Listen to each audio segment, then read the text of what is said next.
क्या आप जानते हैं कि विस्पर, स्टे फ्री, सोफी आज मार्केट में मिलने वाले सभी सैनिटरी पैड्स महिलाओं के लिए एक खतरा बन चुके हैं। नवंबर 2022 में एक दिल्ली बेस्ड एनजीओ ने इंडिया के इन पॉपुलर सैनिटरी पैड्स को स्टडी किया था, जिसके नतीजे हैरान करने वाले थे, क्योंकि इन सभी पैड्स में वॉलेटाइल ऑर्गेनिक कंपाउंड यानी कि VOCs और थैलेट्स जैसे जानलेवा केमिकल्स पाए गए थे। ये केमिकल किस प्रकार जानलेवा हैं, चलिए जानते हैं।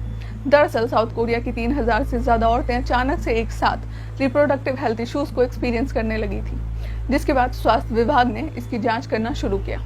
मालूम पड़ा कि सारी औरतें तो एक ही कंपनी का पैड यूज करती थी। अब मामले की जांच और संगीनता से होने लगी।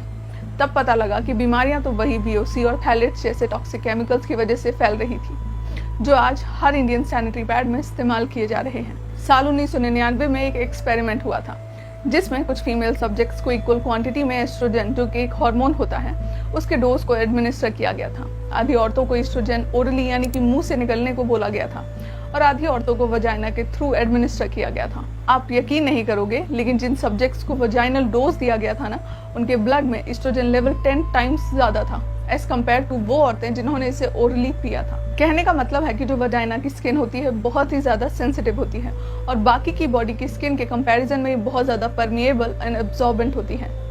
इसीलिए डॉक्टर्स खुद ये कहते हैं कि वजाइना की स्किन पर कोई भी केमिकल टच कराना उस केमिकल को खुद खाने से भी ज्यादा खतरनाक है। यानी सवाल भारत की आधी आबादी की जान का है। मगर फिर भी इस मुद्दे पर देश में आखिर इतनी केयरलेसनेस क्यों है? क्यों सरकार इन प्रोडक्ट्स के खिलाफ कोई गाइडलाइंस नहीं निकाल रही है? तो इस वीडियो के अंत तक जुड़े रहें ये जानने के लिए कि आखिर VOCs और थैलेट्स कैसे औरतों को कैंसर की तरफ ले जा रही है।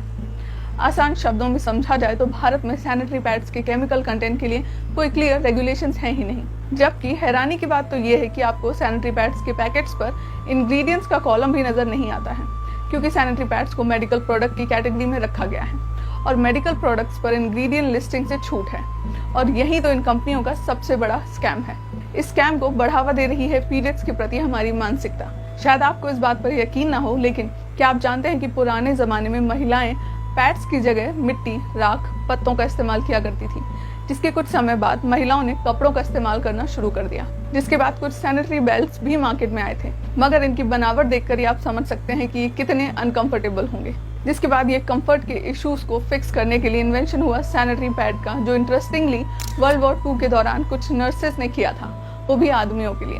घायल सोल्जर्स को ट्रीट करने के लिए उस समय सेल्यूकॉटन नाम का एक अब्जॉर्प्टिव मटेरियल यूज होता था। कुछ नर्सेस को रियलाइज हुआ कि मटेरियल तो मेंस्ट्रुअल ब्लड को भी सोखने के लिए एकदम परफेक्ट है, और ऐसे ही the first sanitary pad was made. 70 के दशक में पैड्स तो इन्वेंट हो गए, जो कि फीमेल हाइजीन का सबसे बड़ा पार्ट है, मगर फिर भी हमारे देश में इस टॉपिक को लेकर कई सारे टैबूज थे। यही वजह है कि इन्वेंशन के लगभग 15 साल बाद पहली बार टीवी पर पीरियड्स शब्द का इस्तेमाल 1985 में आए एक विज्ञापन में किया गया, वो भी बहुत ही शर्म के साथ। कोर्टनी कॉक्स, जिन्होंने मोनिका का कैरेक्टर निभाया था फ्रेंड्स में, उन्होंने इसे फर्स्ट टाइम टेलीविजन पर यूज किया था। इनफैक्ट आज भी अगर आपने नोटिस किया हो तो बहुत समय तक सैनिटरी पैड्स के विज्ञापन में ब्लड को रिप्रेजेंट करने के लिए ब्लू जेल जैसे लिक्विड को दिखाया जाता था। If you think about it, एक टॉप सैनिटरी पैड के ब्रांड का नाम भी विस्पर है। I mean, क्या आपको ये आयरॉनिक नहीं लगता है? क्योंकि फिल्मों में तो हमें ब्लड शेड और वायलेंस देखना बहुत पसंद है, लेकिन एक महिला की लाइफ से जुड़े इस नेचुरल और नॉर्मल फेस को लेकर लोग आज भी इतने ज्यादा ट्रिगर क्यों हो जाते हैं? But on the other hand, कुछ इंडियन कल्चर्स में तो मेंस्ट्रुएशन को ओपनली ऑनर और सेलिब्रेट किया जाता है, जैसे उड़ीसा का एक फेमस राजा फेस्टिवल। इस 3 दिन के त्योहार में रेन्स का वेलकम किया जाता है, ये मानकर कि इस दौरान हमारी पृथ्वी माता मेंस्ट्रुएट कर रही हैं। साथ ही इसमें सभी मेंस्ट्रुएटिंग औरतों को भी, जिनको पीरियड्स हैं, उनको गॉडेस की तरह ट्रीट किया जाता है। सिमिलरली असम में भी हर साल 3 दिन का एक ऐसा ही महोत्सव होता है, जिसमें ऐसा माना जाता है कि वहाँ की जो लोकल गॉडेस हैं, कामाख्या देवी, वो मेंस्ट्रुएट कर रही हैं। उन्हें रेस्ट और प्राइवेसी देने के लिए मंदिर के द्वार भी बंद कर दिए जाते हैं। इसके अलावा तमिल और दूसरे दक्षिण भारतीय राज्यों में भी लड़की की फर्स्ट पीरियड को बहुत जोरों शोरों से सेलिब्रेट किया जाता है। इसे हाफ साड़ी फेस्टिवल भी कहा जाता है, जहां पर लड़कियों को आधी साड़ी पहनाकर उनकी पूजा की जाती है और उन्हें बहुत सारे गिफ्ट भी दिए जाते हैं। इनफैक्ट हिंदू धर्म में तो कॉस्मिक योनि यानी कि वजाइना को यूनिवर्स की शुरुआत का सिंबल माना जाता है, एंड इसीलिए हमारे धर्म में योनि पूजा भी बहुत प्रिवलेंट है। बेसिक पॉइंट्स कि हमारी कोई भी वेदास, कोई भी हिंदू स्क्रिप्चर्स में ऐसा कहीं भी एक्सप्लिसिटली नहीं कहा गया है कि जो मेंस्ट्रुएशन होता है वो बहुत ही बुरी या फिर बहुत ही इम्प्योर चीज है। बट इन सब के बावजूद भी आज हम सबको पता है कि हमारे कल्चर में मेंस्ट्रुएशन को लेकर टैबू है ही। अब हाल ही में हुए एक इंसिडेंट को ही ले लो। इसमें बिहार के एक स्टूडेंट ने एक IAS ऑफिसर से बस एक सिंपल सा सवाल पूछा था। उसका कहना था कि सब कुछ तो सरकार देती है, जैसे कि पोशाक, छात्रवृत्ति, तो क्या 20 रुपए का विस्पर नहीं दे सकती है। अब इस सवाल पर उस IAS ऑफिसर ने ये जवाब दिया कि 20 और 30 रुपए का विस्पर भी दे सकते हैं, कल को जीन पैंट भी दे सकते हैं, परसों कोई सुंदर सुंदर जूते भी क्यों नहीं दे सकते हैं। और अंत में जब परिवार नियोजन की बात आएगी तो निरोध भी मुफ्त में ही देना पड़ेगा ना। सैनिटरी पैड जैसी बेसिक नेसेसिटी को लेकर हमारे देश के एजुकेटेड इंडिविजुअल्स का ये ओपिनियन है, उसे सीधा जीन्स से कंपेयर किया जा रहा है। एंड माइंड यू, इसके रिगार्डिंग स्टैट्स बहुत कंसर्निंग है। इंडिया में 70% गर्ल्स अपने फर्स्ट पीरियड आने पर मेंस्ट्रुएशन क्या होता है उसके बारे में जानती तक नहीं है। 8% इंडियन वुमेन ने पीरियड के दौरान आइसोलेशन फेस किया है एंड 3.3 करोड़ इंडियन गर्ल्स ने तो अपना फर्स्ट पीरियड आने पर स्कूल जाना ही छोड़ दिया है।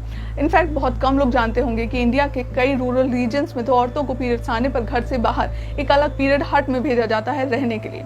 ये हट दूर जंगलों में होता है जिसमें कोई भी फैसिलिटीज नहीं होती हैं। बेसिकली बहुत ही ज्यादा अनसेफ और अनहाइजीनिक होता है।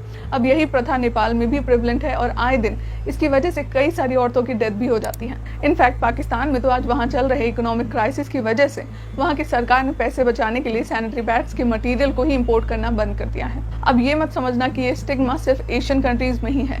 वेस्ट कंट्रीज जैसे कि USA, UK में भी ये स्टिग्मा प्रेवलेंट है। फॉर द लॉन्गेस्ट टाइम यहाँ पर भी टेम्पॉन्स और दूसरे फीमेल हाइजीन प्रोडक्ट्स को लग्जरी आइटम माना जाता था और उस पर एडिशनल टैक्सेस भी लगाए जाते थे। इनफैक्ट पीरियड्स को लेकर टैबू इतना ज्यादा है कि आज की तारीख में पीरियड्स के लिए अलग अलग लैंग्वेजेस में कुछ 5000 यूफेमिज्म्स हैं, यानी कि कोड वर्ड्स। जैसे इंग्लिश में इसे कोड वर्ड दिया जाता है शार्क वीक, क्योंकि pain is as bad as shark bite.